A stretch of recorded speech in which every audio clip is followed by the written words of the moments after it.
Boa noite, irmãos. Graça e paz a todos que nos assistem nessa quinta-feira. Estamos aqui para repartir mais uma vez, irmãos, a palavra do Senhor. Entendemos que a palavra é de Deus. Entendemos que a palavra de Deus, ela se cumpre. A palavra de Deus, ela tem um propósito. E nós queremos andar dentro da palavra, de acordo com a palavra. Amém? Você que está aí na sua casa, junte sua família, aquete as crianças, crie um ambiente, irmãos. Eu sei que não é fácil. Eu também, quando assisto as mensagens, estou na minha casa. É um desafio, mas eu quero te convidar, irmão. Tente absorver o máximo daquilo que Deus tem para a sua e para a minha vida nesses dias. Amém? Feche seus olhos, baixe sua cabeça, junto com sua família. Vamos iniciar com uma palavra de oração. Espírito Santo de Deus, Espírito Santo de Deus, nós pedimos que o Senhor venha ministrar o nosso interior. Nós pedimos que o Senhor venha tocar no nosso coração nessa noite. Nós pedimos, ó Deus, que a Tua palavra venha nos desafiar, que a Tua palavra, Deus, venha mexer em nós, mexer com nós, Pai, em nome de Jesus. Estamos vivendo um tempo novo, mas não queremos abrir mão de coisas eternas. Os dias são novos, mas a palavra do Senhor, ela é a mesma ontem, hoje, será para sempre. Os dias são novos, mas o mandamento é o mesmo. Os dias são desafiadores, mas a palavra é a mesma, a fé é a mesma, o Cristo ressuscitado é o mesmo. E a mesma fé para os dias bons, a mesma fé quando tudo está sob controle, a mesma fé nós usamos nesses dias, Pai. A fé em Cristo Jesus, o autor e o consumador da nossa fé, Cristo Jesus. Sê conosco, Jesus, e usa as nossas vidas para a glória do Senhor. Amém. Amém, querido. Vire para a pessoa que está aí do seu lado e diga a ela: abra o seu coração para aquilo que Deus deseja falar. Abra o seu coração para aquilo que Deus deseja falar. Amém? Queridos, abra sua Bíblia comigo no Evangelho de Mateus, capítulo 24, verso 12 ao verso 14. Evangelho de Mateus, capítulo 24, verso 12 ao verso 14. O tema dessa mensagem, meus irmãos, eu coloquei aqui: uma nova pandemia. Eu creio, irmãos, eu creio de todo o meu coração que nós estamos vivendo dias únicos. Há um ambiente espiritual em nossa nação, não por causa de um homem ou de outro homem, não, porque Deus assim o fez. Deus desejou esses dias e está nos alinhando e nos chamando a algo novo, a algo completamente desafiador, e eu creio que nós vamos avançar. Mateus capítulo 24, verso 12, diz assim, queridos: devido ao aumento da maldade, o amor de muitos esfriará, mas aquele que perseverar até o fim será salvo. Este evangelho do reino será pregado em todo o mundo como testemunho a todas as nações, e então virá o fim. Alguns irmãos com esta pandemia perguntaram: pastor, tu acha que é o final dos tempos? Tu acha que nós estamos na reta final? Irmãos, todas as vezes que o ser humano tentou avançar do limite decretado por Deus, nós erramos. A Bíblia é muito clara quanto ao final dos tempos. Nós não sabemos quando será. Nós temos aqui, e esse é o texto de Mateus 24, nós temos sinais. Nós temos algumas coisas que fazem com que o meu coração e o seu coração possa sim imaginar. Agora, saber quando será, nenhum homem sabe. Querido, olha o texto: devido ao aumento da maldade, o amor de muitos esfriará. O contexto aqui, se você ler do verso 1 em diante do capítulo 24, você vai ver que é exatamente esse. O contexto do final dos tempos. Vão aparecer, olha os sinais. Vão aparecer muitos dizendo: eu sou o Cristo. Nós vamos ter muitas guerras, nação contra nação, reino contra reino. Nós vamos ter fome, terremoto, perseguição à igreja, a morte, o assassinato de crentes. Nós vamos ter muito ódio. Nós vamos ter numerosos falsos profetas. Irmãos, todos esses sinais que a Bíblia fala, nós já vivemos. Nós não temos países no mundo onde crentes são assassinados porque declaram a sua fé em Jesus. Nós não temos nações que se levantam contra nações, guerras por causa de N motivos. Nós não temos terremotos. Nós já vivemos esses sinais. Falsos profetas temos aos montes. Então, queridos, nós podemos interpretar, e o que eu quero chamar a atenção é: devido ao aumento dessa maldade, o amor de muitos se esfriará.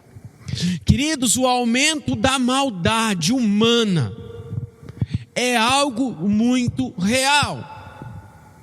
Você com certeza sabe de alguma pessoa que foi assassinada violentamente. Provavelmente todos que estão assistindo conhecem algum caso de assassinato. Provavelmente todos que estão assistindo já viram em alguma notícia um filho que mata o próprio pai por herança. Já vimos isso na nação. Já vimos pais que matam filhos na nossa nação. A maldade, ela vem se multiplicando ligeiramente, e a vida humana parece não ter mais quase nenhum valor. E de fato, para algumas pessoas, a vida humana não tem valor. Então, queridos, esse é o tempo. O resultado dessa maldade é o esfriamento do amor. Existem profissões pessoas que lidam bastante com o ambiente de morte. Elas precisam de um acompanhamento psicológico, precisam de terapia, porque de tanto lidar com a morte, com a desgraça, com a dor, a tendência é que o coração humano fique endurecido. Irmãos, se você for olhar algumas profissões, elas são muito desafiadoras. Eu, como pastor e como pai, como homem, eu não sirvo para um monte de profissão, porque as minhas reações poderiam não ajudar no ambiente. Mas tem pessoas que trabalham, pensa num socorrista da SAMU, chega lá num acidente, tem perna para um lado, tem braço para outro lado, e ele tem que manter a calma, ele tem que socorrer, ele tem que fazer as coisas necessárias. Irmãos, esse ambiente que nós vivemos nos nossos dias tem feito com que o amor se esfrie. Vini, eu nem sabia que amor esfriava. Olha para um casamento, olha para um casal que se ama, apaixonadíssimos. Sabe aqueles casamentos que o homem é apaixonado, ele no início do casamento ele diz: amor, eu vou até a lua, eu busco as estrelas para te dar de presente. esse amor não foi cuidado, esse amor não foi trabalhado, esse amor que não foi alimentado. O casamento vai andando, com o passar dos anos a esposa diz: amor, poderia me alcançar um copo de água? E ele diz: eu não vou até lá, eu não levanto, vai tu, é tu que está com sede. O mesmo homem que ia na lua, agora não vai nem na cozinha buscar um copo de água, porque o amor não foi cuidado. Queridos, coisas ruins fazem parte do nosso cotidiano, e elas têm uma tendência de atingir o nosso coração e esfriar o nosso coração. Vá comigo a 1 Coríntios, vamos definir amor biblicamente. O texto provavelmente mais conhecido da Escritura sobre amor está aqui em 1 Coríntios capítulo 13, do verso 1 ao verso 7. Porque existe uma confusão. Se pensa nos nossos dias que amar é fazer tudo que o outro deseja, amar é aceitar qualquer tipo de condição. Não, irmão, quem ama disciplina, quem ama educa, quem ama orienta, quem ama exorta, quem ama fala verdades, quem ama não fica batendo palma e assistindo a sua destruição. Não. Ontem, essa semana, uma frase que eu vi no Instagram do pastor Cláudio Duarte. Eu não lembro bem ela, mas ela dizia: não me diga o que falaram de mim, me diga por que eles estavam tão à vontade na sua frente para falarem de mim. Irmãos, o amor, ele confronta, ele fala verdades, ele é verdadeiro. Olha aqui em Coríntios 13, uma definição de amor. Não estou falando de um amor passivo, que a gente entende nos nossos dias, não. Um amor genuíno. 1 Coríntios capítulo 13, do verso 1. Ainda que eu fale as línguas dos homens e dos anjos, se não tiver amor, serei como o sino que ressoa ou como o prato que retine. Ainda que eu tenha o dom de profecias, saiba todos os mistérios e todo conhecimento, e tenha fé capaz de mover montanhas, se não tiver amor, nada serei. Ainda que eu dê aos pobres tudo que possuo e entregue o meu corpo para ser queimado, se não tiver amor, nada disso me valerá. O amor é paciente, o amor é bondoso, não inveja, não se vangloria, não se orgulha, não maltrata. E aqui a parte que eu quero destacar: o amor não procura seus interesses, não se ira facilmente, não guarda rancor. O amor não se alegra com a injustiça, mas se alegra com a verdade. Tudo sofre, tudo crê, tudo espera, tudo suporta. Queridos, essa é a definição bíblica de amor. Olha o início. O amor, ele é maior, ele é mais importante do que dons de línguas, do que conhecer os mistérios, do que profecia, do que o conhecimento, a fé. O amor é mais importante do que generosidade. Ah, Vini, mas generosidade é amor? Nem sempre. Eu posso ser generoso por egoísmo. Eu vou te dar algo e tu pensa que homem generoso, mas o meu interesse não está em te abençoar, mas naquilo que eu vou ter de retorno ao te dar algo. Isso é egoísmo. Existe uma religião na nossa nação que prega muito o amor ao próximo, mas o objetivo final não é abençoar o próximo, é para que eu tenha uma vida melhor. Então isso não é amor, isso é egoísmo. Queridos, o amor, ele é maior do que dons espirituais. O amor é maior do que generosidade. Eu posso entregar até o meu corpo, fazer todo o sacrifício. Se eu fizer sem amor, não tem valor. eu anotei aqui: o amor tudo sofre, o amor tudo crê, o amor tudo espera, o amor tudo suporta, queridos. Olha para mim, tudo que eu e você fizermos sem amor é vazio, ok? Tudo que nós fizermos, se não for firmado, fundamentado no amor, se torna vazio. Pensa, quando o amor acaba, sobra dor. Tire o amor dos relacionamentos, ficam as crises, as dores, as brigas, as mágoas.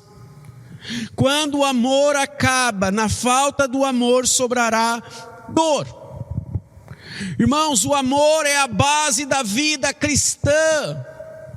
Eu não entendo crentes em Jesus cheios de ódio, crentes em Jesus que torcem pela desgraça do outro, pessoas que frequentam a igreja, um ambiente religioso, com ciúmes do sucesso do próximo.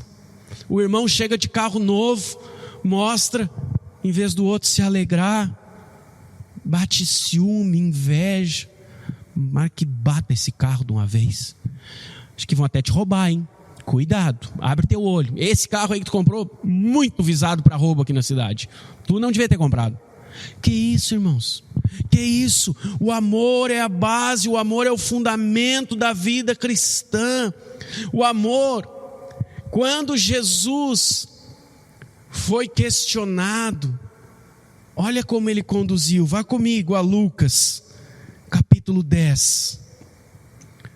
Lucas, capítulo 10, verso 25. Vou esperar você abrir sua Bíblia. Vamos ler um pedaço comprido, irmãos. Lucas, capítulo 10, verso 25. Olha o que diz o texto. Eu acho fantástico essa palavra. Certa ocasião, um perito, um mestre na lei, levantou-se para pôr Jesus à prova e lhe perguntou: Mestre, o que preciso fazer para herdar a vida eterna? O que está escrito na lei? Respondeu Jesus. Como você que é mestre, como você a lê? Ele respondeu: olha o resumo de toda a lei. Ame o Senhor, o seu Deus, de todo o seu coração, de toda a sua alma, de todas as suas forças e de todo o seu entendimento. E ame o seu próximo como a si mesmo. Disse Jesus: você respondeu corretamente. Faça isso e viverá. Verso 29. Mas ele, querendo justificar-se, perguntou a Jesus: e quem é o meu próximo? Aí Jesus vai para aquele modelo. Quer que eu desenhe? Vou te contar uma história. Verso 30. Em resposta disse Jesus: um homem descia de Jerusalém para Jericó, quando caiu nas mãos de assaltantes. Estes lhe tiraram as roupas, espancaram-no e se foram, deixando-o quase morto. Aconteceu estar descendo pela mesma estrada um sacerdote. Quando viu o homem, passou pelo outro lado. E assim também um levita, quando chegou ao lugar e o viu, passou pelo outro lado. Mas um samaritano, estando de viagem, chegou onde se encontrava o homem, e quando o viu, teve piedade dele. Verso 34. Aproximou-se, enfaixou-lhe as feridas, derramando nelas vinho e óleo. Depois colocou sobre o seu próprio animal, levou-o para uma hospedaria e cuidou dele.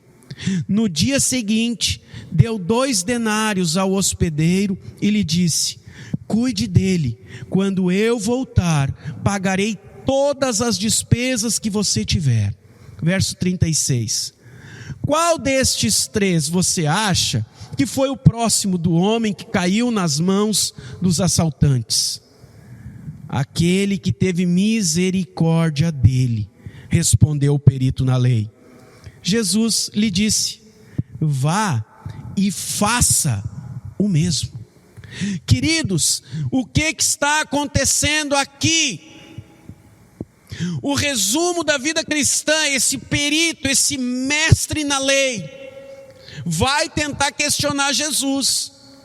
Jesus responde a ele com outra pergunta, e ele mesmo precisa dizer: olha, o que eu leio, o que eu vejo na lei, é o amor a Deus acima de todas as coisas, e o amor ao próximo como a mim mesmo. É isto que eu encontro na lei. E aí Jesus responde para ele: olha, você respondeu correto, parabéns. Agora viva isso que você me respondeu. A teoria, o discurso, o mestre da lei já conhece, já sabe. Como que Jesus diz? Verso 28. Você respondeu corretamente. Faça isso. Viva desta forma. Pratique isto que você está me dizendo. Irmãos, é impossível, olhe para mim, é impossível alguém amar a Deus sem amar o seu próximo. Não existe nenhuma possibilidade de alguém que vive uma vida consagrada, dedicada ao Senhor, que verdadeiramente ama a Deus, sem que isso se reflita nos seus relacionamentos terrenos com o seu próximo. 1 João, eu vou te mostrar por que eu digo que é impossível. Alguns devem ter pensado: não, Vini, está muito radical esse teu discurso. Às vezes a gente ama a Deus e odeia o próximo. Queridos, são situações pontuais, temporárias e passageiras, amém? Olha o que diz 1 João. 1 João, aí você vai ter que discutir com a Bíblia. 1 João, capítulo 4, o verso 7 e o verso 8. Eu ia dizer Evangelho de 1 João, só para os irmãos terem uma ideia do nervosismo que é gravar a mensagem. 1 João, capítulo 4, verso 7 e verso 8. Amados, amemos uns aos outros, pois o amor procede de Deus. Aquele que ama é nascido de Deus e conhece a Deus. Verso 8. Quem não ama, não conhece a Deus, porque Deus é amor. Por isso, irmão, eu estou te afirmando, não tem como viver o que a Escritura diz, de amor a Deus, sem amar o seu próximo. Não tem como vir aqui tocar no louvor da igreja canções lindas. Não tem como vir aqui sentar no banco da igreja, levantar as mãos e chorar e adorar a Deus e declarar a tua paixão por Ele, e sair por aquela porta com ódio no coração, e sair por aquela porta sem falar com o teu pai há 3, 4 anos, e sair por aquela porta sem poder visitar o teu irmão porque vocês brigaram lá no passado e aquilo gerou um ódio terrível. Não vai dar, irmão. Quanto mais perto de Deus eu e você andarmos, mais perto das pessoas o Senhor vai nos levar, para manifestarmos o amor. Quem não ama não conhece a Deus. Amar a Deus e ao próximo é algo inseparável. Ok? Amar a Deus, eu amo a Deus, é inseparável o amor pelo meu próximo. Jesus vai então e conta a história, uma parábola. Ok, mestre da lei, deixa eu te contar uma historinha, já que você, com todo o seu conhecimento, com todos os estudos, uma vida, porque para ser perito na lei, irmãos, isso não acontecia de um dia para o outro.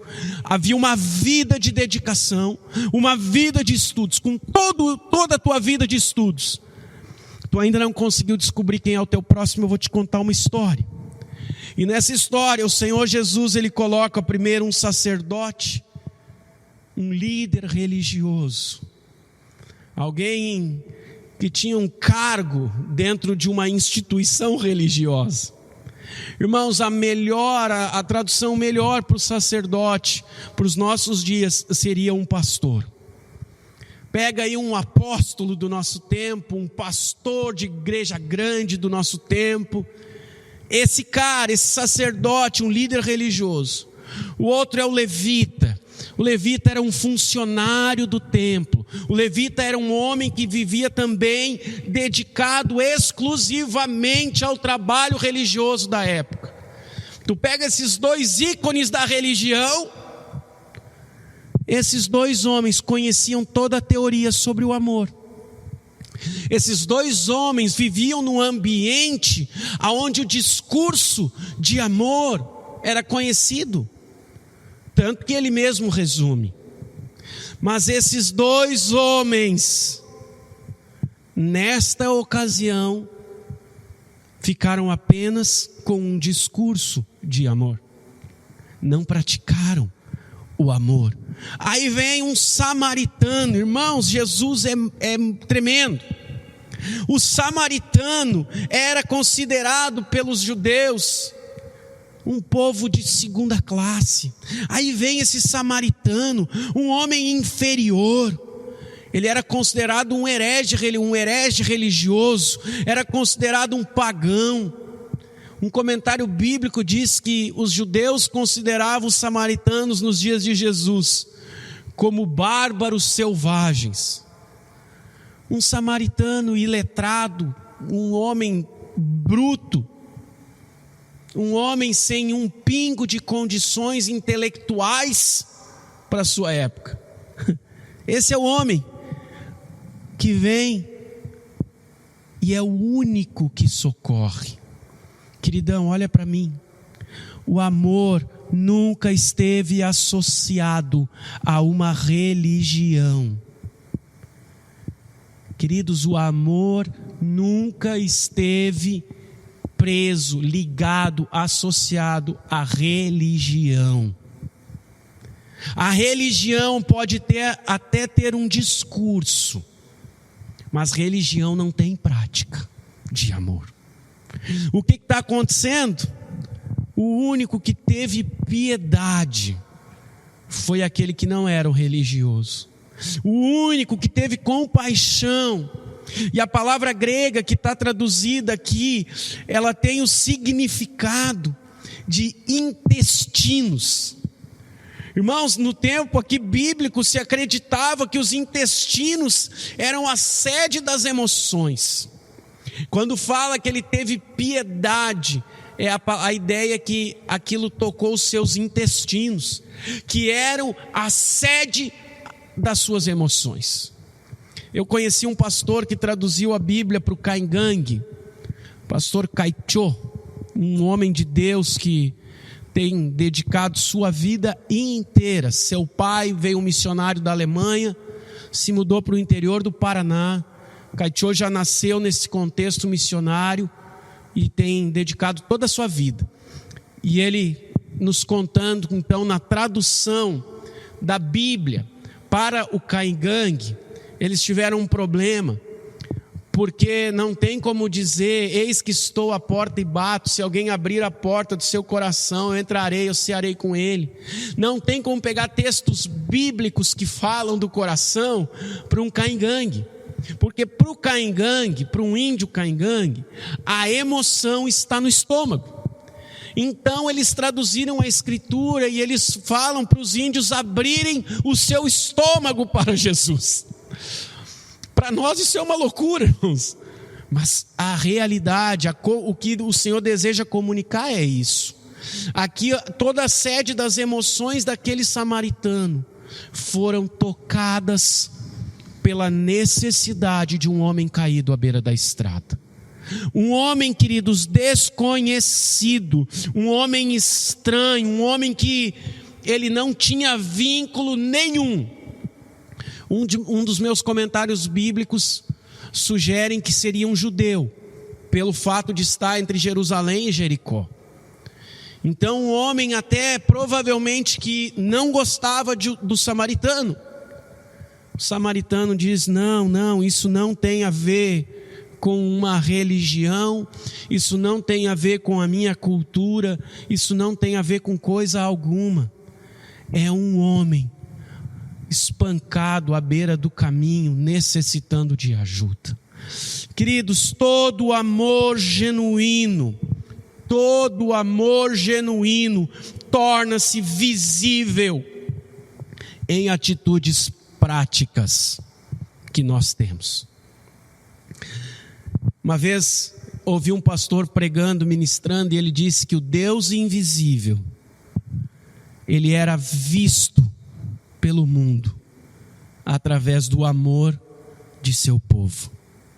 Irmãos, todo o amor genuíno que nós temos no nosso interior vai gerar atitudes práticas, vai gerar em nós mudança de comportamento, mudança de rota, vai gerar algo. Olha o que esse samaritano faz. Ele enfaixa as feridas e ele derrama nelas vinho e óleo. O samaritano pensou mais naquele homem ferido à beira do caminho do que nele mesmo. E isso é uma característica forte de um amor verdadeiro, genuíno. Quando a outra pessoa realmente passa a ser mais importante do que eu mesmo. Queridos, um amor que não é egoísta, um amor que não é avarento, um amor que realmente coloca o próximo acima de si mesmo. Você já pensou que esse homem que foi assaltado à beira do caminho, foi espancado, está lá caído? Será que os assaltantes não estão pela volta, esperando alguém socorrê-lo para assaltar também? Será que os assaltantes não estão armando com esse homem apenas uma cilada para que eu também seja assaltado? Irmãos, uma vez eu vinha do interior, morávamos em Canoas, vínhamos da igreja de Sertão Santana. Vou mandar um abraço para os irmãos de Sertão Santana, Luiz Augusto, Maria Celoí, irmãos queridos demais. Nós vínhamos de lá para Canoas e tinha uma moto caída, era tarde já, 1h, na chegada de Porto Alegre, uma moto caída. E eu fiz jeito para frear o carro, para tentar ver o que era e socorrer. E pela graça e misericórdia de Deus, eu enxerguei os homens agachados atrás do barranco, prontinhos para dar o bote em quem parasse o carro. Irmãos, provavelmente esse samaritano poderia pensar: será que isso aqui não é apenas uma cilada? Nesse contexto aqui nós vivíamos o tempo em que tinha os guardas romanos. Eu vou lá socorrer aquele homem, vem um guarda e olha e pensa que eu que estou assaltando ele. E pensa, é esse aí o homem que bateu nele. Irmãos, o samaritano, ele não amou a si mesmo. Ele amou o homem que estava caído. Preste atenção, ele usou os seus recursos materiais para socorrer aquele desconhecido. O óleo e o vinho, eles eram utilizados como agentes curativos. Servia para limpar os ferimentos e para aliviar a inflamação. Óleo e vinho, no contexto bíblico, tinha uma função, uma finalidade, tinha um custo, mas isso não foi nada levado em consideração comparado com a vida de um homem que estava caído. Depois, irmãos, ele ainda coloca esse homem sobre o seu próprio animal. Queridos, você já viu que ele vai caminhando ao lado e o homem ferido vai montado em seu animal? Ele abre mão do conforto, ele abre mão do seu direito de continuar sua viagem montado em seu animal. Não, tem algo mais importante. Irmão, se eu tiver que caminhar para socorrer alguém, eu vou caminhando. É isso que ele está fazendo.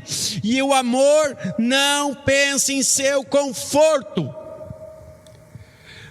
Ouvi essa semana um pastor de outra cidade dizendo: estamos vivendo uma pandemia de divórcio. Os casais começaram a brigar na quarentena e estão pedindo divórcio. Sabe por quê? Porque o amor não pensa em seu conforto. Sabe por que muitos casais estão brigando hoje? Porque querem o seu direito, porque querem o seu bem-estar. Eu tenho direito de ser feliz, quando eu deveria ter o direito de fazer a minha esposa feliz. Eu deveria ter o direito de abrir mão do meu prazer, do que eu amo, para ver a outra pessoa feliz. Esse homem abre mão. O texto de Coríntios diz que o amor não procura os seus interesses. Queridos, leva esse homem até uma hospedaria, um lugar de restauração, um lugar de cuidado, um lugar seguro, um lugar de descanso. Aí depois ele ainda pega o seu dinheiro, ele paga 2 denários para o homem da hospedaria, e ainda diz: tudo que você gastar com ele, na volta eu pago. Querido, tu ainda lembra o início do texto? Nós não estamos falando de um pai socorrendo um filho, nós não estamos falando de um irmão socorrendo a outro irmão, nós não estamos falando de amigos socorrendo a amigos. Nós estamos falando de um samaritano socorrendo a um estranho caído à beira do caminho. Queridos, ele pega os seus recursos, ele pega os seus bens materiais, ele pega o que ele tem para socorrer. Isso é amor, biblicamente. Aí o Senhor Jesus termina a história. E eu quero destacar o que ele diz. Eu já destaquei, quero destacar novamente no verso 28, para aquele mestre da lei: faça isso e viverá, ama o teu próximo e tu viverá. E no final ele diz: vá. Ele pergunta, o mestre da lei, o Senhor pergunta para ele: quem foi o próximo? Diz: Senhor, aquele que socorreu. Então vá e faça o mesmo. Preste atenção, irmão. Discurso não significa prática de amor. Declarações de amor com palavras, elas só se sustentam com atitudes. Adianta eu dizer para minha esposa todos os dias que eu amo ela, se durante o dia inteiro ela não enxergar este amor na minha vida por ela? Eu amo ela, mas eu não levanto da cadeira para varrer a casa. Eu amo minha esposa, mas ela está sobrecarregada, porque eu estou sentado no sofá olhando televisão. Que amor é esse? É um amor teórico. Eu ia dizer algo, mas não vou, porque as crianças estão junto. Mas algo referente à parte noturna do casal. Aí na hora de dormir o homem está todo romântico, mas o dia inteiro não foi assim. Queridos, não adianta. A religião, as leis, o conhecimento teórico, sem ser algo prático, não tem fundamento. O mundo, queridos, o mundo que nós estamos vivendo, os dias que nós estamos vivendo, o mundo espera ver o amor em nós e através de nós. Quer ver? Vá comigo a Romanos 8. Irmãos, você acha que seus vizinhos nunca ouviram o Evangelho? Você acha que seus familiares nunca ouviram do Evangelho? Irmãos, o mundo não precisa mais ouvir o nosso discurso. Isso que eu falo dói em mim. O mundo não precisa mais ouvir as notícias do Evangelho. O mundo, a grande maioria, claro que tem lugares não alcançados. Eu sei que existem aldeias, existem lugares onde o nome de Jesus nunca foi proclamado, sim. Mas eu estou falando dentro da nossa realidade aqui, Brasil. Não precisam mais ouvir sobre o amor de Jesus. As pessoas precisam ver. Quando as pessoas enxergarem em nós um amor genuíno, a conversão será uma consequência. Romanos 8,19. A natureza criada aguarda com grande expectativa que os filhos de Deus sejam revelados. A natureza criada aguarda com grande expectativa. Irmãos, a sociedade, o mundo está esperando com grande expectativa. O quê? Que os filhos de Deus sejam revelados. Irmão, como você conhece um filho? Porque o filho tem traços do pai. O filho tem características do pai. Irmãos, minha filha de 10 anos, eu tenho 2 filhas que eu amo, Sofia de 5 anos, Isabela de 10 anos. Irmãos, as minhas 2 filhas, elas têm traços e características minha e da minha esposa. Elas fazem coisas que elas não foram ensinadas, mas elas reproduzem o nosso comportamento. Elas reproduzem as nossas palavras. Irmãos, as crianças, elas manifestam aquilo que elas estão vendo e vivendo dentro de suas casas. Outro dia uma de minhas filhas foi num comércio e um homem aqui da cidade disse para a esposa dele: mas essa aqui é filha daquele vendedor que vinha aqui. Mas é a cara, olha a carinha de traquina, carinha redonda. E minha filha já se riu, sou mesmo. Queridos, o mundo está esperando para que os filhos de Deus sejam revelados. Como é que o mundo vai enxergar que eu e você somos filhos de Deus? Quando eu e você tivermos atitudes de Deus na terra. Quando eu e você entregarmos tudo por amor, como Deus entregou seu Filho Jesus, aí as pessoas não vão ouvir um discurso, elas vão ver uma mensagem vivida. Aí não é teórico, não tem como questionar. Irmãos, há anos atrás me ligaram que havia um rapaz que eu amo. Eu não vou falar o nome dele aqui para não expor. Mas ele vai ver a mensagem, ele vai saber que é dele que eu estou falando. E fui chamado, e ele estava tendo um surto psicótico dentro de sua casa. E eu tenho um amor muito grande por ele. E eu fui chamado com os pais dele, com mais um irmão da igreja, a esposa dele. E chegamos na casa e ele estava muito violento. E ele disse: sai todo mundo e fica só o Vini. E eu já suando, né, irmãos? Sangue de Jesus. A minha vontade, irmão, era dizer: mas o Vini é o primeiro que vai sair. E prontamente saiu todo mundo. Ele fechou a porta, ficou só eu e ele. Aí ele foi para a cozinha, pegou a faca de cortar carne, aquela faca maior. Ele olhava para a faca, ele olhava para mim, e ele dizia: tu sabe, né, Vini? Tu sabe. E eu dizia: tu sabe o que, homem? Tu sabe o que eu vou fazer? Tu sabe. E eu disse para ele: cara, eu te amo, eu estou aqui porque eu te amo. Tua esposa te ama, tua família te ama. Larga essa faca, vamos conversar. Larga essa faca, vamos sentar, toma o teu remédio. Ele tinha parado com os remédios por conta. Toma o teu remédio de novo, vamos conversar. Irmãos, o que eu tinha de amor e medo, mas aqui eu quero dar ênfase no amor, eu manifestei por ele. Ele largou a faca, ele tomou os remédios.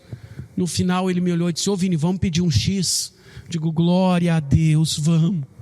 Comemos um X, oramos juntos, somos amigos até hoje. Ele está 100% de saúde, graças a Deus.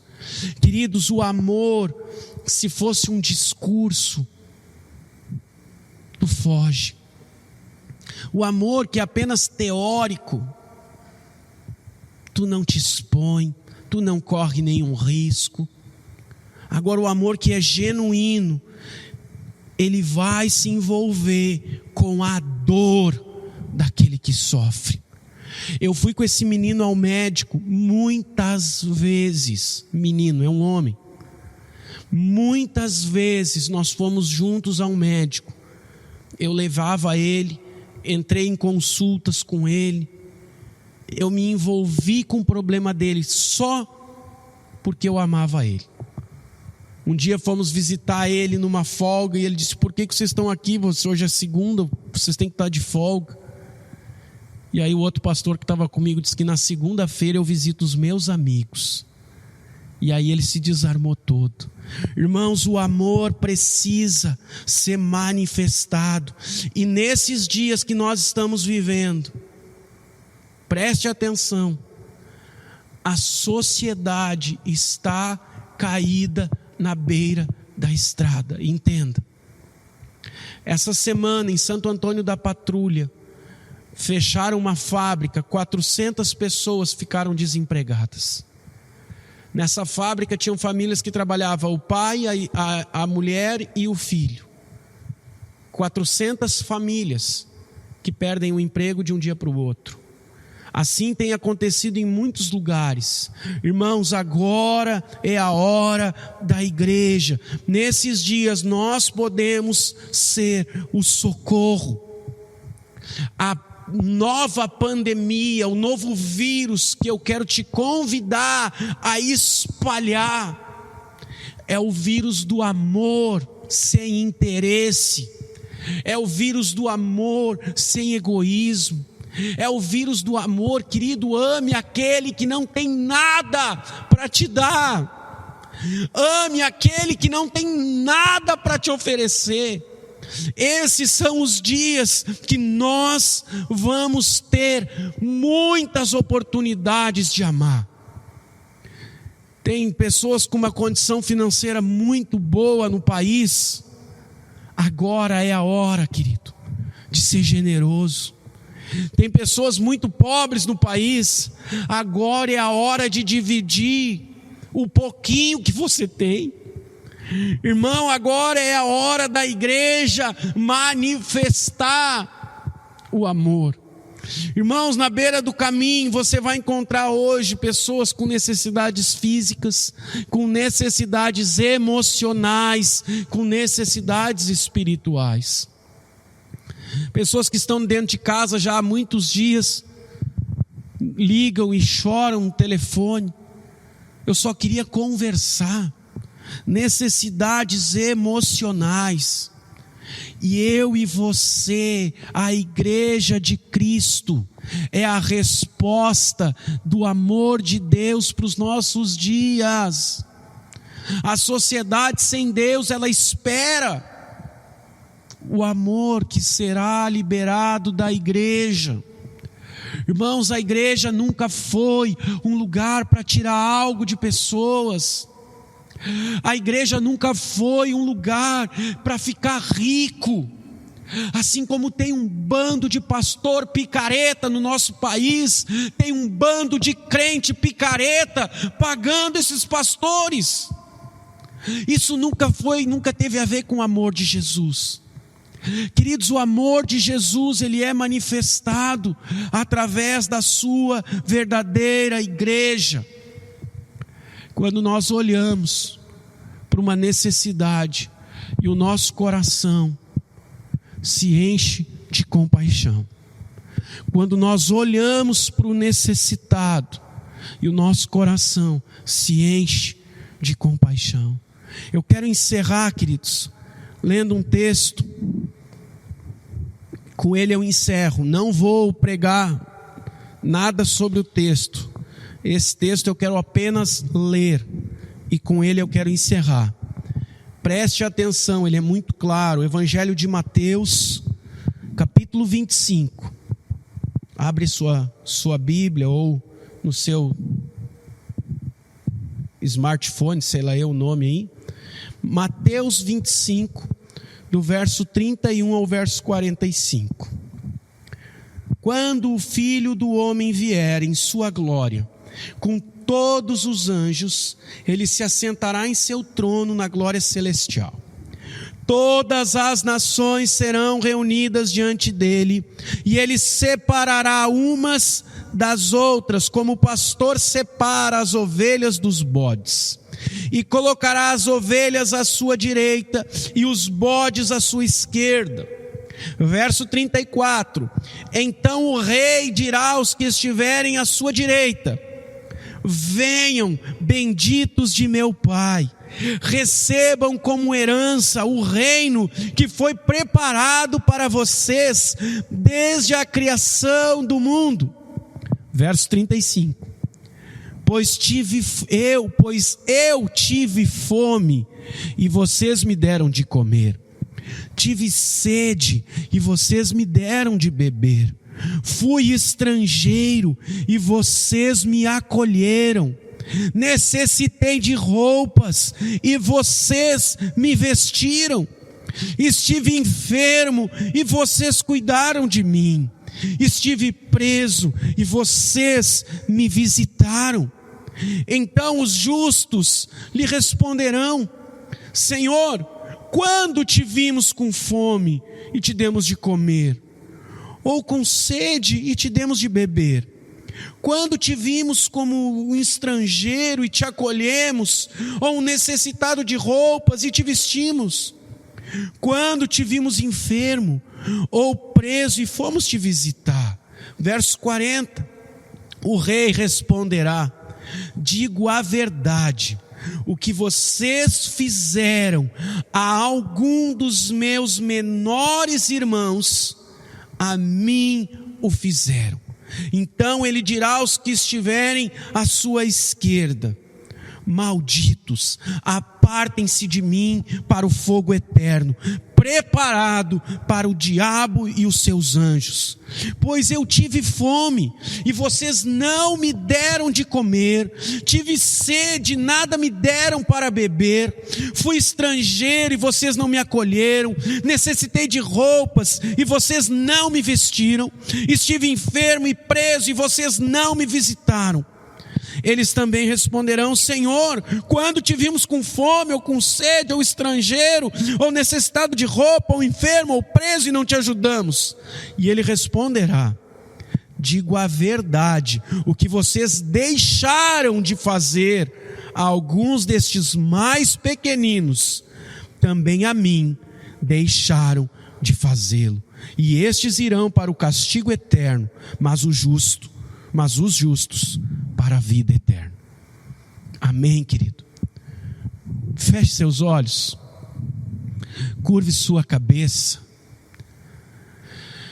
Eu creio que o Espírito Santo de Deus está desafiando as nossas vidas, querido. Eu quero sim repartir com a igreja uma palavra sobre generosidade. Eu quero repartir com os irmãos uma palavra sobre o amor verdadeiro, um amor genuíno. Vini, nós não temos o que repartir, então nos procure.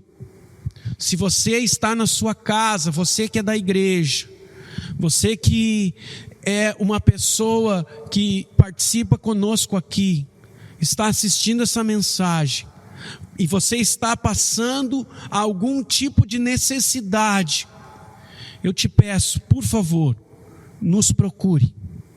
Eu não sei se nós temos como te ajudar, mas eu te garanto que nós vamos te amar. Eu não sei se eu consigo resolver o teu problema, irmão, mas eu posso te garantir que nós vamos te amar, nós vamos estar contigo, nem que seja para chorarmos juntos.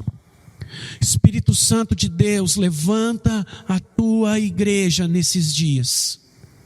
A igreja é a resposta para uma sociedade machucada, ferida, caída na beira de um caminho.